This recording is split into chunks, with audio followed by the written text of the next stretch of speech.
students. So today we will start a new chapter, that means chapter number 16, and the name of the chapter is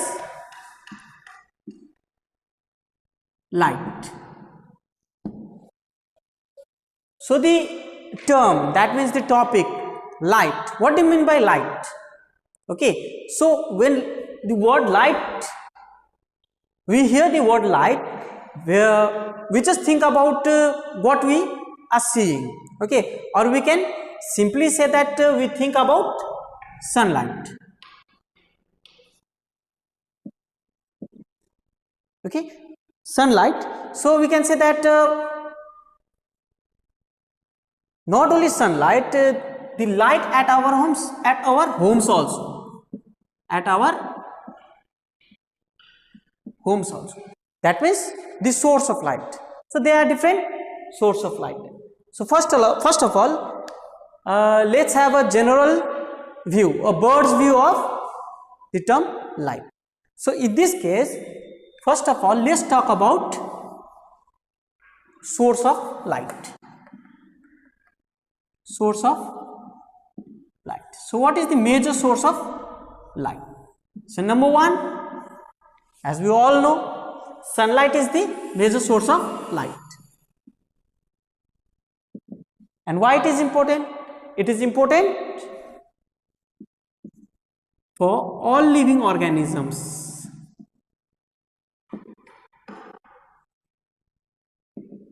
Sunlight is important for all living organism. So in case of animals,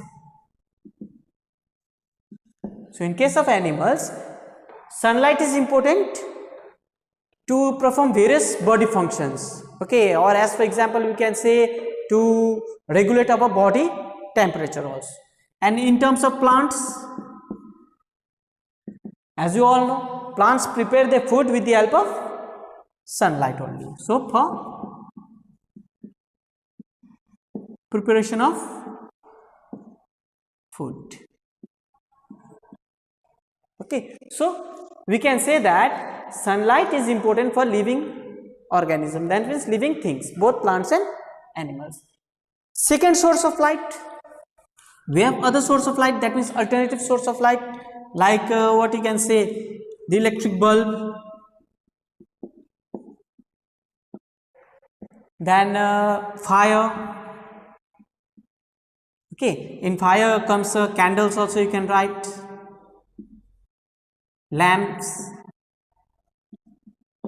Okay, so these are all artificial source of light. That means we can say this is natural sunlight of sun. Okay, it is natural, whereas those of electric bulbs, fire, candles, lamps, they are artificial. Artificial, or we can say alternate source of light. And this source of light is mostly used when there is no sunlight, because as we know that sunlights are there for only almost a half a period of the day, that means almost 10 to 12 hours. Okay, so we have a source of light here. Now we will talk about luminous and non-luminous object.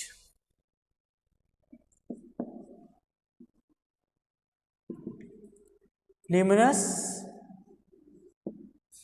object and non-luminous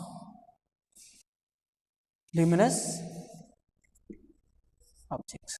So in luminous objects, what do I mean by luminous objects? Those objects which emit light,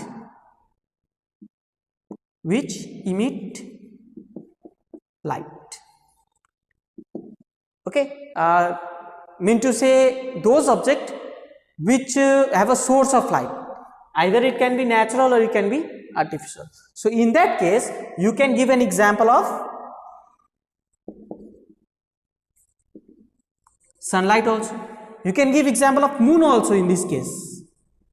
Why you are giving the example of moon? Because it is reflecting the light of the sun, but that is giving the light. Okay, it is emitting the light. Then we have bulbs, candles, etc. So these all are called luminous objects.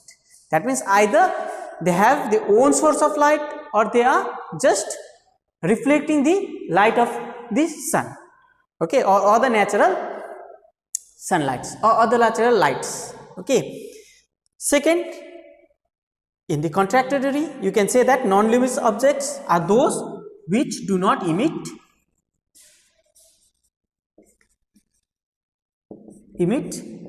light. Example, you can say various examples we have wood, okay, we have plastics, even human beings also.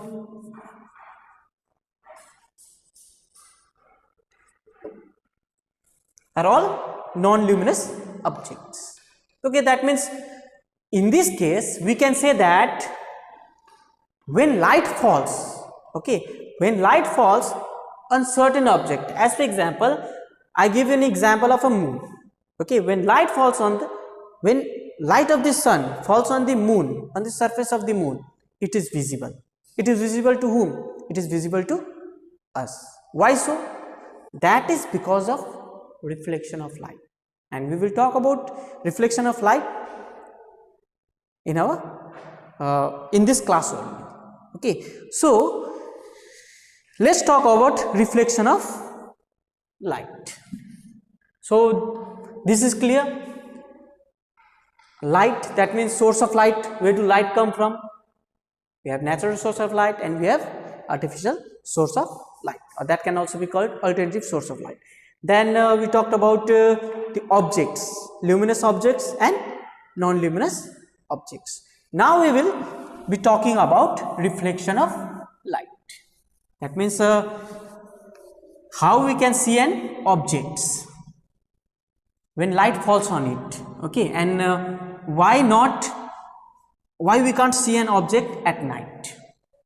Okay, so as for example, in a broad daylight, that means in a day, okay, you can see various objects, but in night you can see the objects with the help of artificial light. Okay, that means bulbs, candles, okay, or torch lights, and even other sorts of light like television, light of a television screen. Okay, so the thing is that if the room is completely dark, if there is no light at all, can you see an object? No, you can't see an object. What is the reason that we can't see that objects? The reason is that light, we can see the object when the light is reflected in that object and it comes to our eyes. As for example, I can see this board. Why I can see this board? Because light falls on this object and this reflection of the board comes into my eyes. Okay, that's why I can see this board. Okay, so let's talk about reflection of light. Okay, so in this topic we will talk about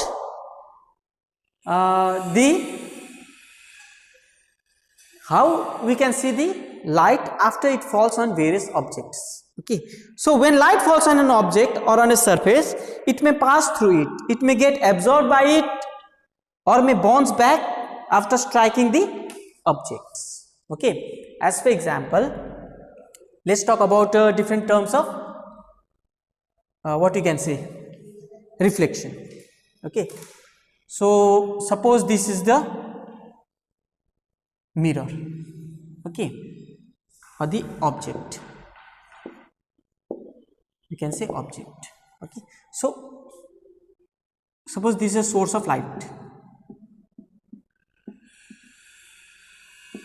and when it falls in the object, this source of light is reflected back. Okay, that means we can see from here the source of light. So we can say that there is a reflection and incident. Okay, light falls in or did. So in this term, the bouncing, we can say, what do you mean by reflection? Bouncing back of light is called reflection. That means the light source is bounced here and it is reflected. So we can say the bouncing back of light is called reflection of light. Okay, when it falls on the surface of the object. When it falls on the surface of the object. Then we have another term, that is incident ray. Incident ray. So those source of light which falls on the surface of the object is called incident ray. This is called incident ray. Okay, that means the source of light which falls on the object is termed as incident ray, or the source of light, or the rays of light, you can see. Then reflection of light.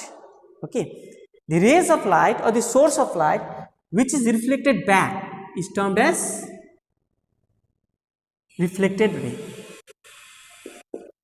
Reflected ray. Second word is, sorry, third term is reflected rays. Okay, then we have another term, that is angle of incidence and angle of reflection.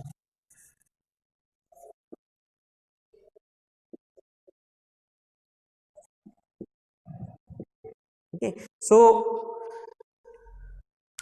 if we divide this thing, okay, there is a perpendicular line. Okay, so we can say that when a source of light or a ray of light falls on the surface of the object, a plane object, okay, it is reflected back. Okay, and the angle found by the incident ray is equal to the angle found by the reflected ray. Okay, the angle found by the incident ray is equal to the angle found by the reflected ray, and that angle is called angle of incidence and angle of reflection. Okay, as for example, this angle of incident, this angle is called angle of incident, and this angle is called angle of reflection. Okay, so we have 5 terms related to reflection of light. Number 1 is self reflection, it is the bouncing back of the ray of light. Okay, second, incident ray, the ray of light or the source of light when falls on the surface of the object, we can say a plane object, a plane mirror, is termed as incident ray, and the light which is reflected back after it is what you can say, after it hits the surface of the object is termed as reflected ray. Then we have 4th term, angle of incidence, that means the angle formed by the incident ray is termed as angle of incidence, whereas the angle formed by the reflected ray is called the angle of reflection. And most important thing, if there is a plane mirror, then we can say that angle of incidence equal to angle of reflection.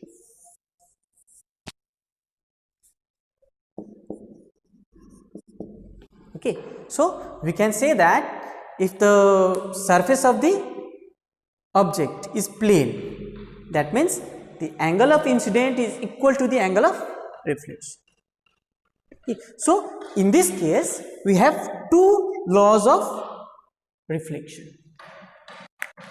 We have laws of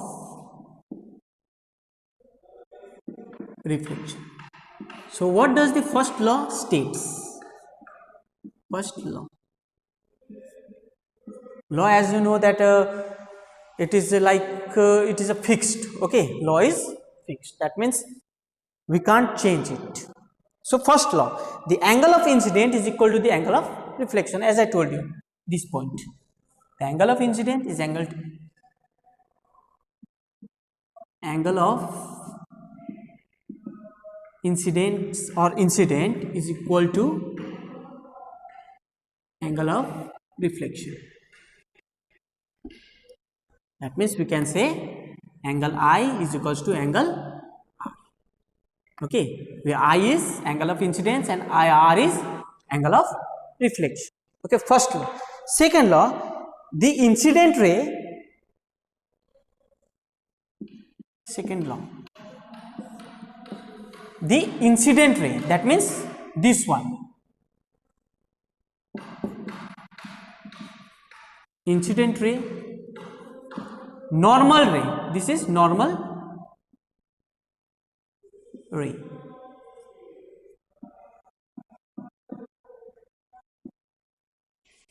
and reflected ray.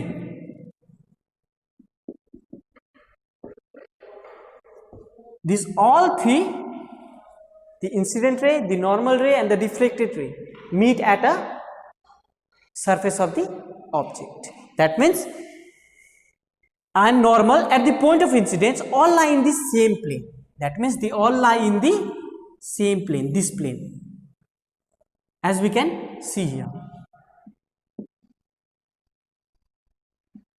lies in same plane. That means the angle of the angle of incidence here only, normal ray here only, and reflected ray here.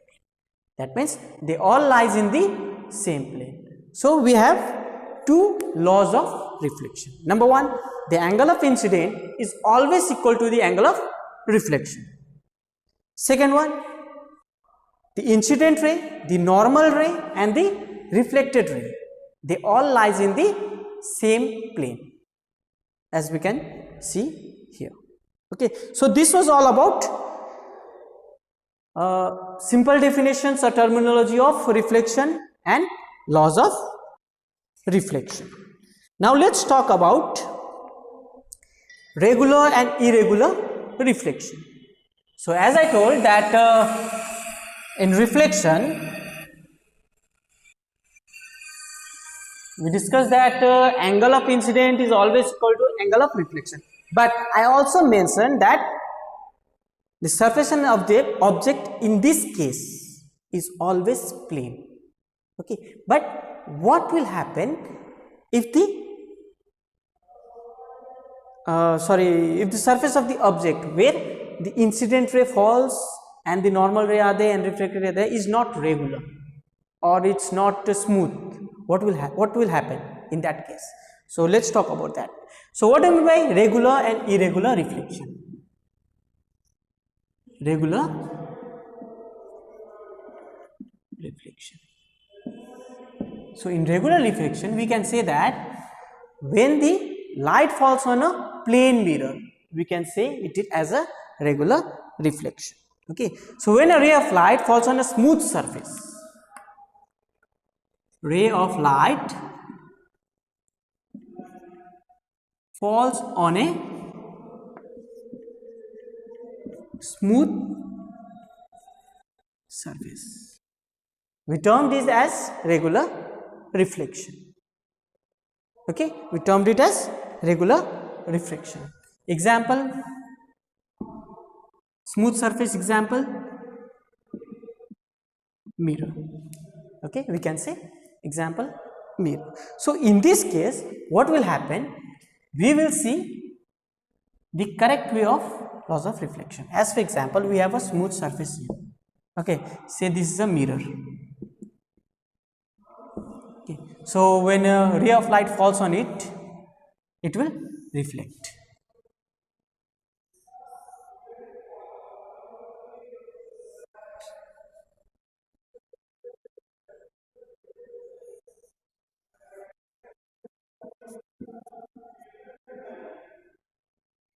So this is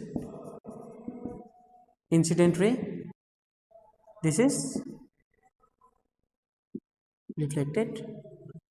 So in this case, in regular reflection, we can say that the angle of incident is equal to the angle of reflection in this case. In this case means in regular reflection.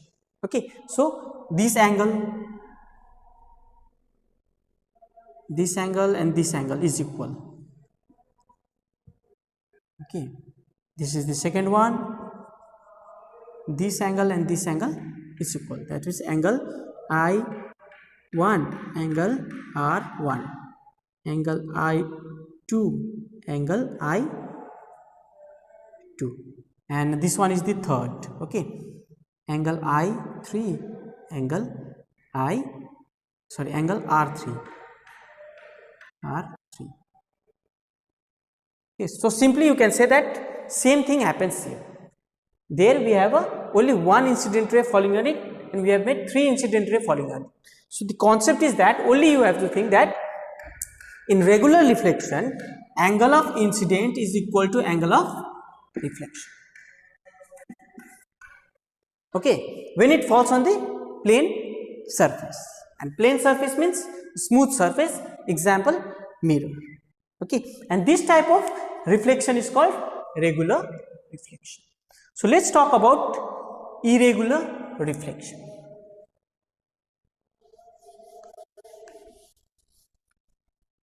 Or diffused reflection.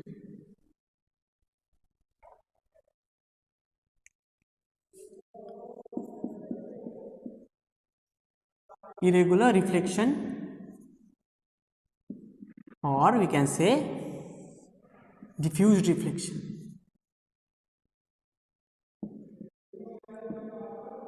Diffused reflection. So in case of regular reflection, we talked about the smooth surface. So in this case, we can say when light rays falls on a irregular, or if this is a irregular surface, okay, surface of the object.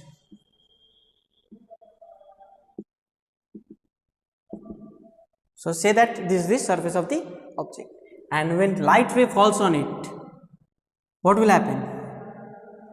It's not regular because it's not smooth. That means we can say that it can go to other directions also. 1, 1. Okay, if incident of light is here, 2, 2, or we can say put it here. Okay, it can cross itself. So we can say this as a 3 and 3. So here we can say that the angle of incident is not equal to the angle of reflection. Okay, that means in this case, in irregular or diffuse reflection, the angle of incident is not equal to angle of reflection.